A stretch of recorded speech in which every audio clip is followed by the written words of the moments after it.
Para anggota sudah habis, tapi sebelum kepimpinan saya bolak-balik dikirimi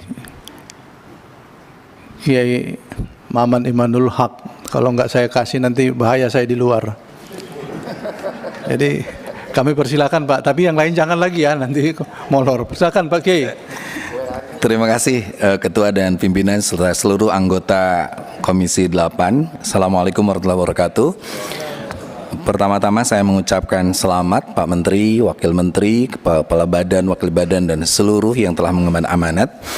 Yang pertama, saya justru menggarisbawahi bagian akhir dari paparan Bapak tentang Kementerian Agama yang terus diprotoli gitu. Nah, ada dua hal Pak yang selalu saya lihat. Kemampuan manajemen Kementerian Agama itu tidak mau atau tidak mampu, sehingga terus diprotoli. Itu pertanyaan yang sering diulang-ulang. Maka saya ingin menggarisbawahi pidato Presiden bahwa pejabat harus berani. Maka saya minta Pak Menteri dan apalagi sahabat saya, orang tua saya Pak Romo Syafi'i harus berani ganti staf Bapak di tingkatan eselon yang akan mengganggu Kementerian Agama. Saya minta itu Pak. Yang kedua, penyelenggaraan haji ini atau segregasi penyelenggaraan haji ini sesuai dengan rekom KPK. Yang pertama, bahwa regulatornya ada di Kementerian Agama. Yang kedua, BPKH sebagai pengelola keuangan, tapi harus mandiri, tidak hanya sekedar jadi kasir yang diminta, tapi tidak diminta pertimbangan buat apa uang itu dipakai. Seperti itu. Jadi saya minta BPKH harus lebih mandiri. Dan yang ketiga baru operator, yaitu Badan Haji, Gus Irfan, sahabat saya Pak Bang Dalhil.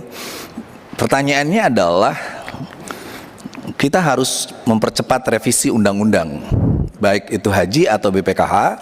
Yang kedua juga sinkronisasi di Pan-RB, termasuk meyakinkan apakah Badan Haji ini pun termasuk umrohnya atau tidak. Itu perlu diperjelas.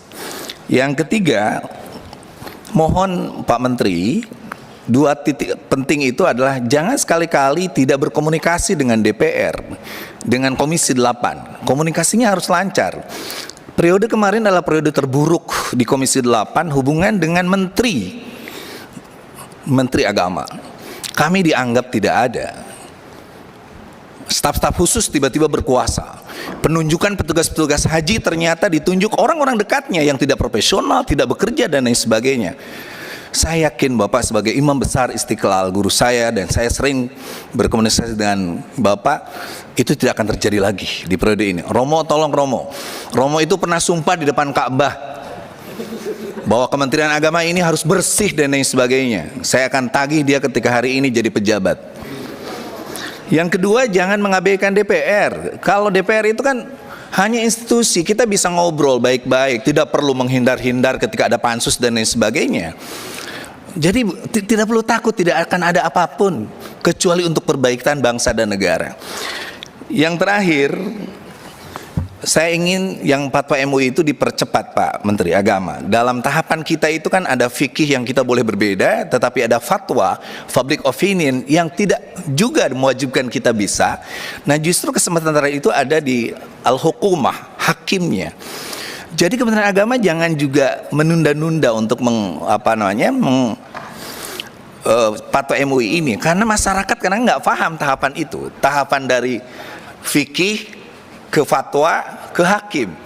Hari ini Bapak hakimnya dan masyarakat harus tunduk bahwa pengelolaan dana maslahat ini atau penggunaan dana jamaah haji yang belum berangkat untuk yang berangkat itu adalah sesuatu yang diperbolehkan oleh agama. Seperti itu. Saya setuju soal fasilitasi tanajul dan lain sebagainya. Pada intinya kami memohon dari para pimpinan dan kita semua untuk akselerasi Badan Haji ini secepatnya, agar sekali lagi saya menggarisbawahi pelaksanaan haji di tahun ini betul-betul lebih baik dan tidak hanya sekedar memunculkan pelayanan terbaik di satu sisi, tetapi pengeluhan terbaik di sisi lain. Kita ingin pelayanan terbaik itu adalah hasil dari kerja keras Kementerian Agama dan juga dukungan dari DPR RI terutama Komisi 8. Terima kasih. Wallahul muwaffiq ila thoriq. Assalamualaikum warahmatullahi wabarakatuh. tiba saatnya dari meja pimpinan. Saya tidak tahu ini dari mana dimulai.